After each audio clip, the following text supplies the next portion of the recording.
এই প্রথমবারের মতো আইসিসি ইভেন্ট ডিজিটাল প্ল্যাটফর্মেও সরাসরি সম্প্রচারিত হবে চ্যাম্পিয়ন্স ট্রফি। আর এবার শুধু ইংরেজি ভাষায় নয়, 9টি ভাষায় উপভোগ করা যাবে চ্যাম্পিয়ন্স ট্রফির প্রত্যেকটি ম্যাচ।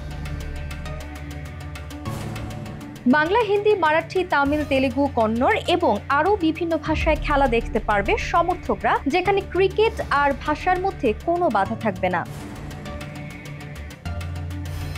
বিশ্ব ক্রিকেটের এই আসরটি বাংলাদেশে সম্প্রচারিত হবে টি স্পোর্টস এবং নাগরিক টিভিতে। যদি সমর্থকরা অনলাইনে সম্প্রচার চায়, সেক্ষেত্রে ট্রফি অ্যাপে উপভোগ করতে পারবে চ্যাম্পিয়ন্স ট্রফির ম্যাচগুলো। এদিকে ডিজিটাল প্ল্যাটফর্মগুলোতে দিচ্ছে আরও এক দারুণ সুবিধা। বিশ্বের মোট 80টি দেশ ও অঞ্চলে আইসিসি টিভিতে বিনামূল্যে সরাসরি খেলা দেখার সুযোগ মিলবে।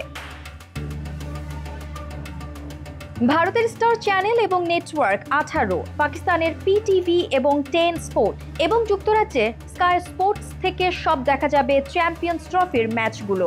অন্যদিকে যুক্তরাষ্ট্র বা কানাডায় থেকে উইলো টিভি এবং ক্রিকবাজ অ্যাপ থেকে সরাসরি সম্প্রচার দেখা যাবে।